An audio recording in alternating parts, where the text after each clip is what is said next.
दिल्ली से करीब 90 किलोमीटर दूर गढ़मुक्तेश्वर, जहाँ के 5 मंदिरों में सबसे प्राचीन मंदिर है कल्याणेश्वर महादेव जी का मंदिर। इस मंदिर के संबंध में पौराणिक कथाओं में से एक कथा इस प्रकार से है कि सैकड़ों साल पहले एक राजा था जिसका नाम नहुस था, जो कि महाभारत काल के एक छोटे से राज्य का शासक था। एक बार जब वह इस मंदिर में लाखों घड़े गंगा जल महादेव शिवलिंग पर अर्पित करने आया, तो देखा कि अर्पित जल कहीं गायब हो गया। शिवलिंग के इस रहस्य को देखकर राजा नहुस चौंक गया। उसने फिर कई बाल्टी पानी शिवलिंग के ऊपर अर्पित की, तो वो भी गायब हो गया। दोस्तों, आखिर में राजा नहुस ने परेशान होकर लाखों घड़े के गंगा जल को इस शिवलिंग पर अर्पित किया, जिससे भगवान शिव राजा नहुस से रुष्ट हो गए। कहा जाता है कि वो इस शिवलिंग की परीक्षा लेना चाहता था। ऐसे में उसे भगवान भोलेनाथ शिव शंकर ने श्राप दे दिया। भगवान भोलेनाथ के इस श्राप से उसकी मृत्यु हो गई। कहा जाता है कि गढ़मुक्तेश्वर में गंगा के तट पर 3 शिवलिंग को भगवान परशुराम ने स्थापित किया था, जिनमें मुक्तेश्वर महादेव जी तथा झारखंडेश्वर महादेव जी और कल्याणेश्वर महादेव जी के शिवलिंग को भगवान परशुराम ने इस स्थान पर स्थापित किया था। कुछ मान्यताओं के अनुसार ये भी कहा जाता है कि भगवान भोलेनाथ महादेव ने इस मंदिर को खुद बनवाया था। इससे जुड़ा एक रहस्य ये भी है कि कल्याणपुर गांव पर कल्याणेश्वर महादेव का वरदान है। इसीलिए इस गांव में किसी भी व्यक्ति को अगर कोई सांप काटता भी है, तो उसे उस सांप का जहर यानी विष नहीं लगता है। इतना ही नहीं, इसके गर्भगृह में एक सुरंग भी है जो इस मंदिर के अंदर मौजूद है।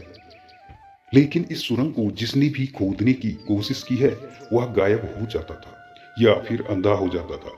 ये भी कहा जाता है कि मंदिर के अंदर एक बहुत बड़ा खजाना छुपा हुआ है, जिसकी रखवाली 2 बड़े बड़े नाग यानी सर्प कर रहे हैं। दोस्तों, यही नहीं, यहाँ पर लोगों को तांबे और चांदी के सिक्के भी मिल चुके हैं। दरअसल कल्याणेश्वर महादेव मंदिर में भक्तों द्वारा शिवलिंग पर चढ़ाया हुआ जल और दूध भूमि में समा जाता है। ना जाने वह जल कहाँ समा जाता है। इस रहस्य का पता आज तक नहीं चल पाया। कई बार इस रहस्य को जानने की कोशिश भी की गई, लेकिन हर बार असफलता ही हाथ लगी है।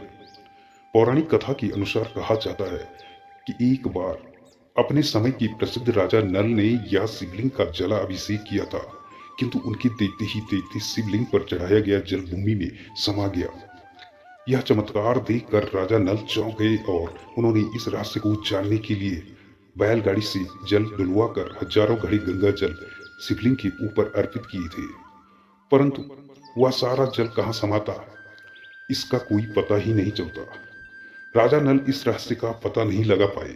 अंत में भगवान शिव से क्षमा मांगकर अपने देश को लौट गए। मराठा छत्रपति शिवाजी ने भी यहाँ 3 मास तक रुद्र यज्ञ किया था। इस चर्चित पौराणिक और ऐतिहासिक शिव मंदिर के अतिरिक्त गढ़मुक्तेश्वर धाम भी भारत में सभी धर्म तीर्थ स्थलों में से बहुत प्रसिद्ध तीर्थ स्थल है। शिव पुराण के अनुसार यहाँ पर अभिशप्त शिव गणों की पिशाच योनि से मुक्ति हुई थी। इसीलिए इस तीर्थ का नाम गढ़मुक्तेश्वर अर्थात गणमुक्तेश्वर, गणों को मुक्त करने वाले ईश्वर के नाम से जाना जाता है। इसका पौराणिक महत्व भी है। कहा जाता है कि भागवत पुराण व महाभारत के अनुसार यह स्थान कुरु की राजधानी हस्तिनापुर का भाग या हिस्सा थी। आज पर्यटकों को यहाँ की ऐतिहासिकता और आध्यात्मिकता के साथ साथ प्राकृतिक सुंदरता भी खूब लुभाती है। वीडियो में बताई गई जितने भी रहस्य हैं, आज तक इन रहस्यों से पर्दा नहीं उठ पाया।